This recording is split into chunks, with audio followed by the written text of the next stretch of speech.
السلام علیکم ورحمۃ اللہ وبرکاتہ۔ بسم اللہ الرحمن الرحیم۔ ما کان صلاتهم عند البیت الا مکاء وتصدیہ، وقال اللہ تعالی ثم افیدوا من حیث افاض الناس واستغفروا اللہ ان اللہ غفور رحیم۔ رب اشرح لی صدری ویسر لی امری واحلل عقدۃ من لسانی یفقہوا قولی۔ من تشبہ بقوم فہو منہم کما قال رسول اللہ صلی اللہ علیہ وسلم خالف الیہود والنصارى والمجوس۔ سیرت نبوی صلی اللہ علیہ وسلم کے اس عنوان میں کہ سیرت انسانوں کے لیے رہنمائی ہے، ہدایت ہے،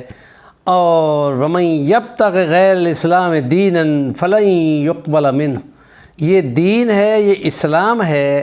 یہ کسی بھی قوم، مذہب اور ان کی مشابہت نہیں رکھ سکتا، اس لیے کہ یہ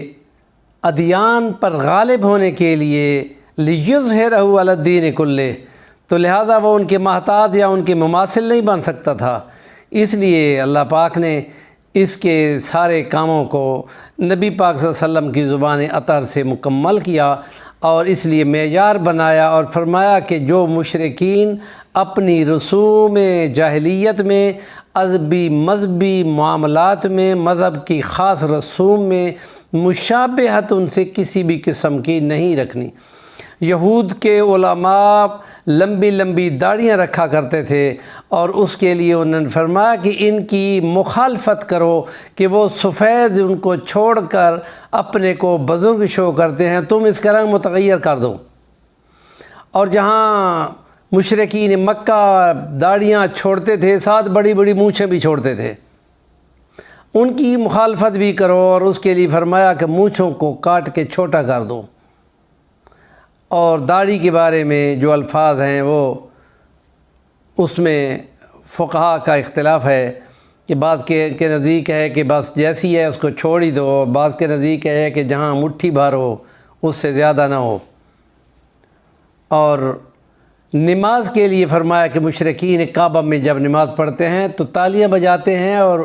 آوازیں نکالتے ہیں اونچی اونچی، تو اس سے مخالفت کے ہے کہ نماز سکون کے ساتھ پڑھی جانی ہے، اور اس میں تالیاں پیٹنا یا ایسے کوئی حرکات کرنا جو ان کی مشابہت سے ہوں، تو اس لیے بڑی عاجزی انکساری کے ساتھ مسلمانوں کو نماز کا طریقہ بتایا گیا۔ اور اگر ہم نبی پاک صلی اللہ علیہ وسلم کے پاس عیسائیوں کے وفد میں جب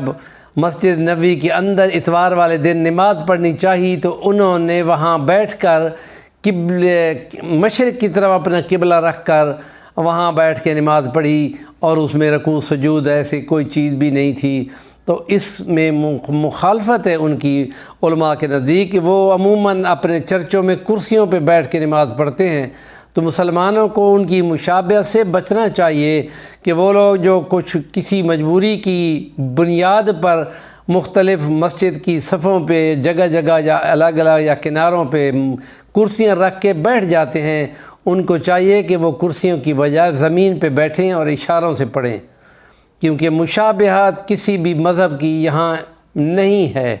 پگڑی کے اعتبار سے نبی پاک صلی اللہ علیہ وسلم نے 2 رنگ کی پگڑی استعمال کی ہے، اور وہ ایک سفید ہے اور ایک کالی ہے۔ اور مشرکین مکہ اس میں پگڑی تو باندھا کرتے تھے، لیکن نبی پاک کی تصریح میں یہ ہے کہ نیچے اس کے ٹوپی ہے اور اس کے اوپر امامہ باندھا جاتا تھا، اور اس کا شملہ جو ہے آپ صلی اللہ علیہ وسلم گردن کے اوپر کچھ ایک بالشت بھر پیچھے چھوڑتے تھے تاکہ گردن پہ سورج کی روشنی نہ پڑے، اور اس لیے اس کو اس طریقے سے باندھا جاتا تھا۔ تو اب اس قوم کی مشابہت آج کل کے مذہب میں جیسے سکھ مذہب ہے، اور اس میں انہوں نے بے شمار رنگوں کی پگڑیاں پہنی ہوتی ہیں، اور ان میں انہوں نے ان کے کانوں کو بھی ڈھکا ہوتا ہے۔ اب اس مشابہت میں جس سے مشابہت سے حضور نے ان سے ملتے جلتے رنگ میں ہوں تو اس سے منع کیا گیا ہے۔ پگڑی ویسی باندھی جائے کہ نیچے ٹوپی ہو اور اس کے اوپر امامہ ہو، اور امامے کا ایک ٹکڑا پیچھے گردن پہ نکلا ہوا ہو، اور اس کی وہ مشابہت اغیار کے ساتھ ملنے جلنے والی نہ ہو۔ ہمارے بعض علماء نے بہت بھی رنگ برنگی پہننی شروع کر دی ہیں، وہ ان کی مماثلت ہے، اور ایسے مماثلت میں علماء کو یہ چیز زیب نہیں دیتی کہ وہ سفید اور کالی کے علاوہ کچھ اور رنگ استعمال کر کے ان کی مشابہت اختیار کریں، جس سے نبی پاک نے منع کیا ہے۔ اور عیسائی اگر اپنے تہوار حضرت عیسیٰ کی پیدائش کا خوشی اور جلوس کی صورت پہ مناتے ہوں، تو مسلمانوں کی ان کی مشابہت میں اسی طرح کے جلوس نکال کر نبی پاک صلی اللہ علیہ وسلم کا یوم پیدائش منا کر، میلاد منا کر، جلوس نکال کر، اونچے اونچے نعرے لگا کر ایسے جلوس نکالنا جو شریعت مطہرہ میں کبھی بھی اسلام کی تاریخ میں نہیں رہا۔ ہاں، 800 سال کے بعد ایک بادشاہ نے یہ رسم جاری کی تھی، تو اس لیے وہ مشابہت اغیار کے ساتھ تو ہو جائے گی، لیکن نبی پاک صلی اللہ علیہ وسلم کی محبت میں اس کو اگر اختیار کر لیا جائے تو وہ بدعت بن جائے گی۔ تو اس لیے نبی پاک نے فرمایا کہ کل بدعت ضلالۃ وکل ضلالۃ فی النار، ہر گمراہی، ہر بدعت گمراہی ہے۔ من عمل عاملا ایسا علیہ عملنا، جس نے کوئی ایسا عمل کیا جس پہ ہمارے عمل کی کوئی مثال نہیں ہے، فہو رد، تو وہ قابل رد ہے۔ کہ نبی پاک صلی اللہ علیہ وسلم کا 13 سال مکے کا، 10 سال مدینے کا دور گزرا، اس کے بعد 4 خلفائے راشدین کا دور گزرا، جو فقہ کے 4 اور 5 جو مسالک ہیں ان کے اندر بھی یہ چیز نہیں ہے، تو اس چیز میں ایسوں کے ساتھ مشابہت کرنا کہ جو اسلام میں نہیں ہے، اور ایسے